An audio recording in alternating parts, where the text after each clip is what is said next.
Hello everybody, Chris from TGIK Games, and today we are going to build a game from scratch. So let's see how this goes. The inspiration from this, and I purposely haven't thought about anything other than where I got the inspiration from, was a mechanic that basically, if I play a card, it gives points to the other side, but every player has two hands, one for each side, and you get to play cards on each side. So basically, it lends itself to being a spy game. What I have to figure out is what actions go on either side and how that works. So yeah, this is quite literally a very raw idea that we're going to build together. So the other thing I'll type that out. The side A, side B gets points. Actually, I'm going to do this in a outline format to make it a little easier to organize down the road, and we'll call this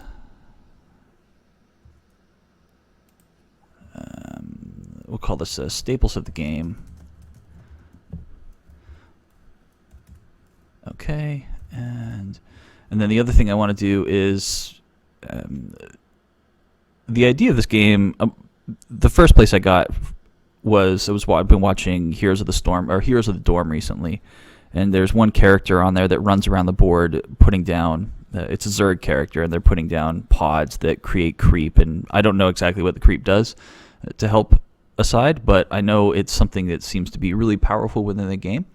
So I wanted to build something that it's inspired me to make a game that has something to do with power creep. So the game's going to include some form of power creep,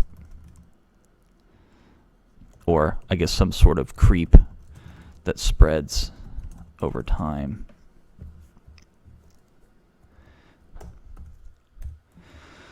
And all right, so the creep is going to spread over time.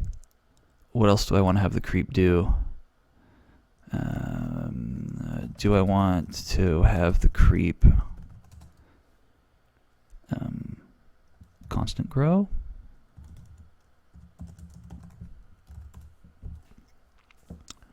Could it be based on actions?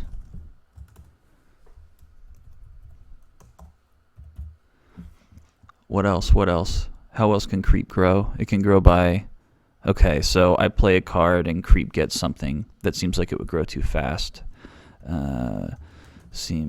Would grow too fast with each action.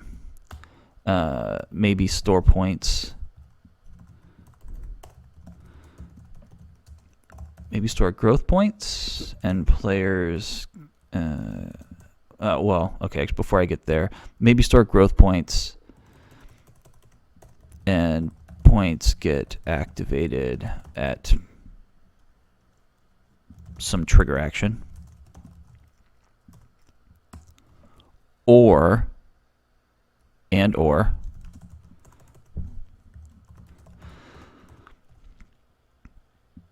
players can manipulate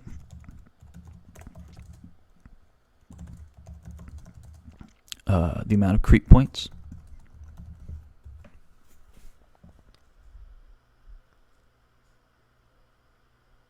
Oh, yeah, we'll stick with that for now.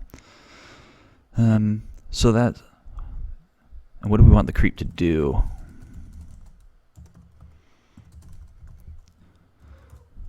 I do know that I want the creep to be a third party. So actually, we're going to get over to player goals here. Player goals. Each player is going to have their own goals, their own goal card. So players play cards from each side. As players play cards, they give action points to the other side. How do we monitor those points?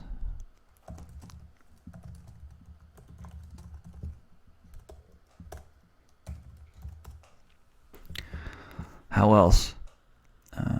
So I'm playing cards and I'm giving points to the other side. How often can I swap sides? How often and how easy can I swap sides?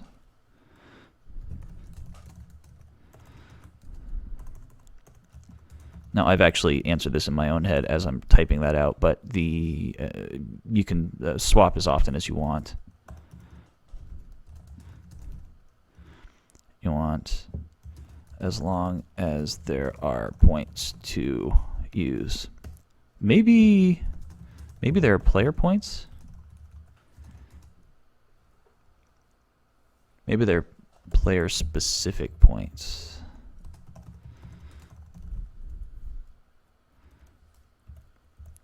And players need to spend, yeah, I like this, note, time.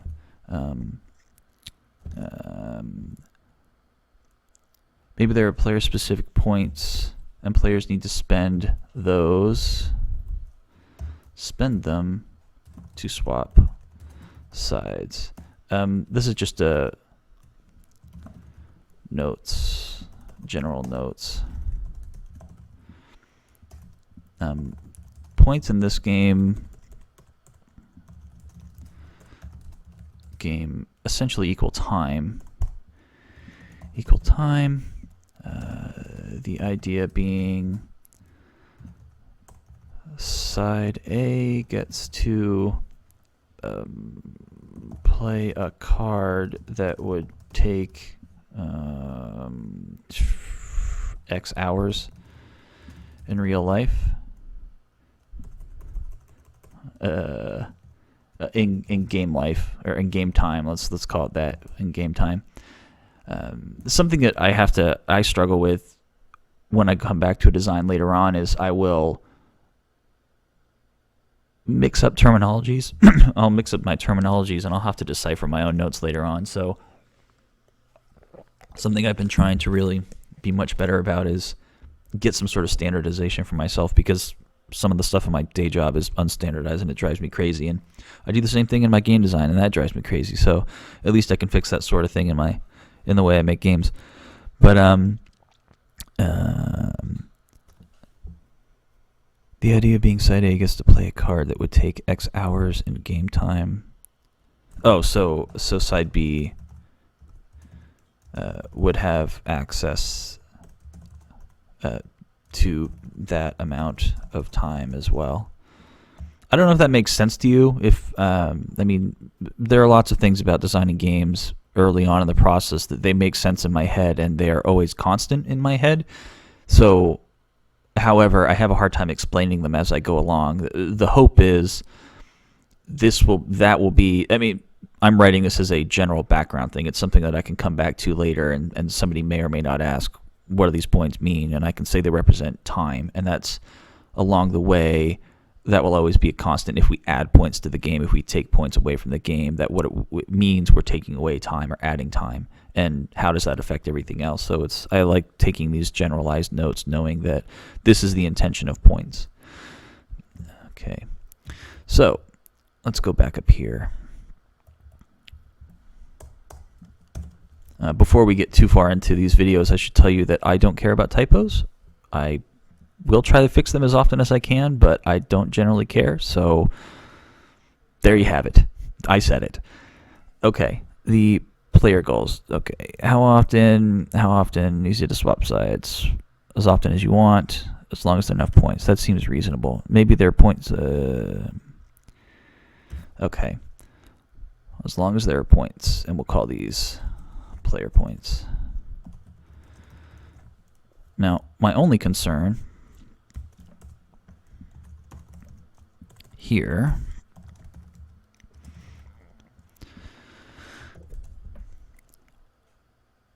are there too many kinds of points players are trying to accumulate?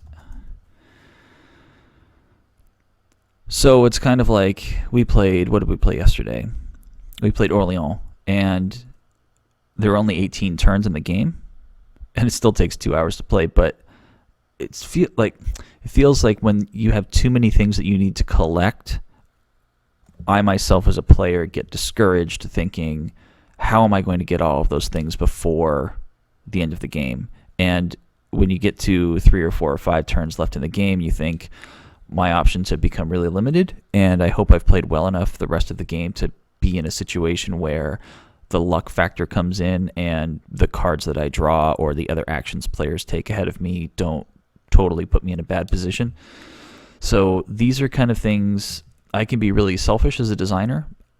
I accept those I as a player, I accept those situations. As a designer, I try to minimize that feeling because I'm always imagining myself playing the game. Okay, so in this case, are there too many kinds of points players are trying to accumulate? Meaning, players are trying to get action points so that they can play cards on either side, whatever side they want, but they're also trying to get points for themselves so they can do their own personal thing. How many personal things are there? I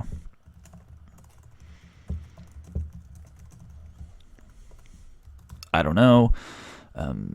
Can points be can player points? That's a good example. I'll say points, like generally points. What points am I talking about? I need to can player points. Can player points be collected in parallel?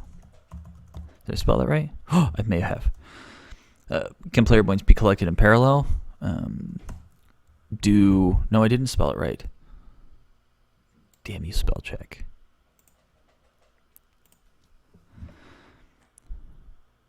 Maybe doing these videos will make me a more diligent editor. Can player points be collected in parallel?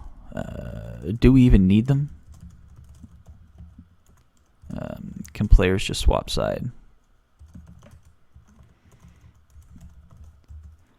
I think the reason I want there to be player points is represent time.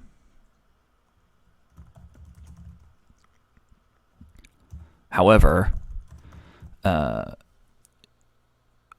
assuming a theme. Like what I haven't been as I've been typing, I've been trying to run a theme in my head, and I have the idea of spies doing a war, and I go to side A, and I give them intelligence, or I try to shut down a factory or something like that, and then I go over to side B, and I go do something over there. Well, do I have to travel to get from side A to side B?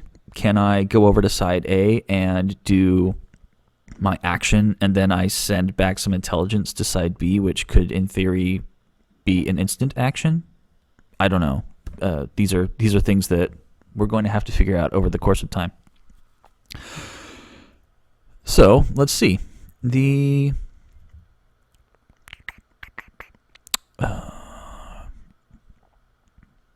did I say, however? I got sidetracked myself. Excellent.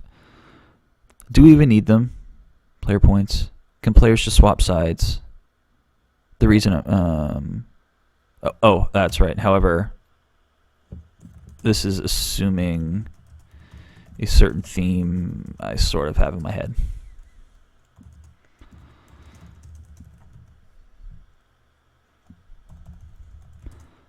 And that theme is military, which is boring. I can do better. And by better, I mean more interesting.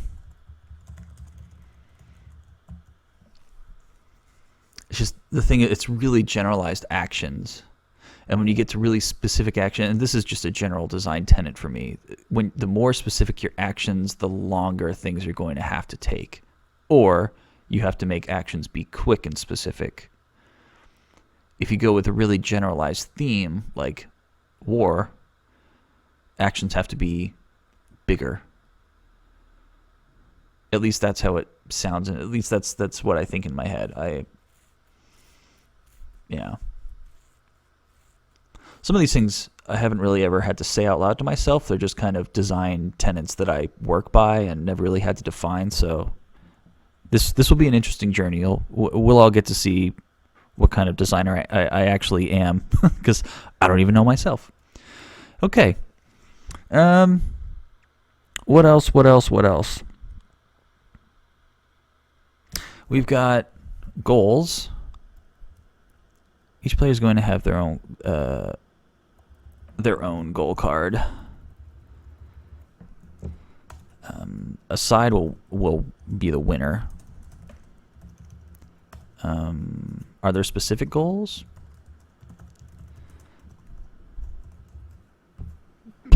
I don't know. And part of this is I'm trying to figure out.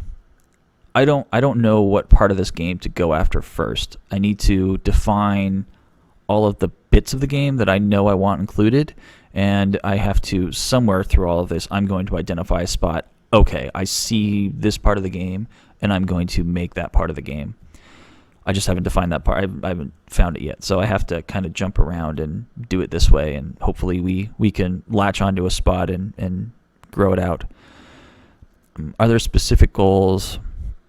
Will goals have points? I don't like point salad games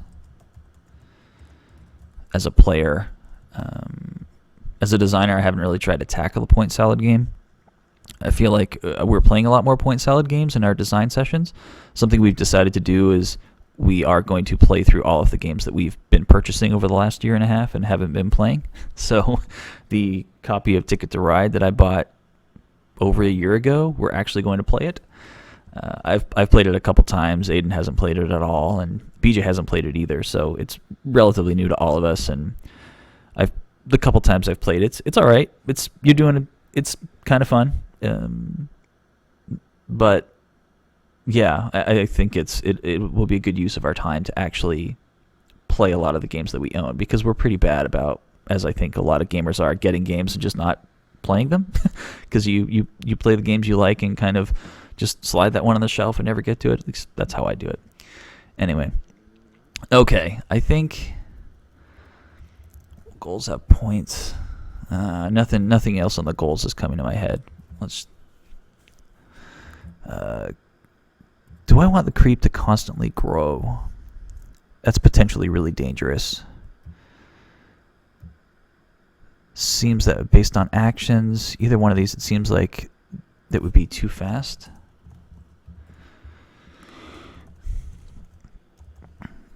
I know I put right here that the I know I made the note that it's too fast, but I'm trying to be more detailed in my notes, so I'm going to put the note that it's too fast question mark up here as well.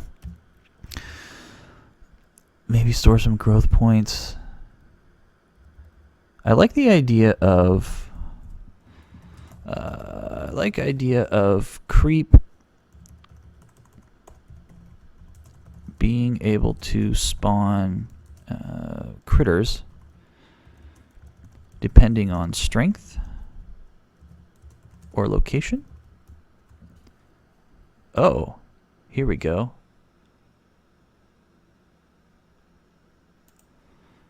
All right, general theme idea.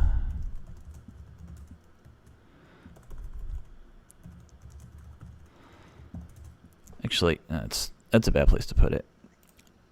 All right, we're gonna write out this general theme idea, and then we're gonna put a cut in this video. Theme possibilities. Oh, 2 warring factions. Okay, this is coming to. Okay, I'm going to say this out loud so that I can get it on audio and I don't lose it in typing. If you watch Dino Riders from the 80s, you know that they traveled through time, and I don't remember the name of the factions. I know they're humans, and there was somebody else. They were reptiles. And what they did, they went through a space portal, and they both ended up on prehistoric planet Earth with dinosaurs. And what happened was essentially you have 2 sides that were fighting each other, and they ended up on one planet, and they had to interact with the local flora and fauna. In this case, they were interacting with dinosaurs, and they used their own special powers. The humans had these telepathic metals, and the reptiles had these the brain boxes where they would turn the dinosaurs' eyes red and they would have mind control over them. Anyway, they fought with one another. So that is kind of, I'm going to draw from that thematic part of my history, of my TV viewing history, or VHS viewing history, I should say. And the other thing is power creep. It can grow, and it can grow to potential locations, and from those locations it can spawn critters. I have no idea if that's any good, but at least I can... Okay, I'm just gonna... Alright, so I said it out loud. Dino Riders style war in parentheses. Two factions on a new planet that have to deal with the local flora, or Laurel, flora and fauna. And that really gives us, so creep in this case grows on its own and will be able to spawn new critters based on interaction, based on something. I don't know. But I have a good theme. And I'm not sticking with like the human and the reptile aliens. It's a, for me, designing, it's a way for me to latch onto something and give it some sort of frame of reference. There we go. It gives my brain a frame of reference to build off of, and that as many frame of references as I can build in, the better. So that's it for this video. Thank you for watching, and we'll see you next time.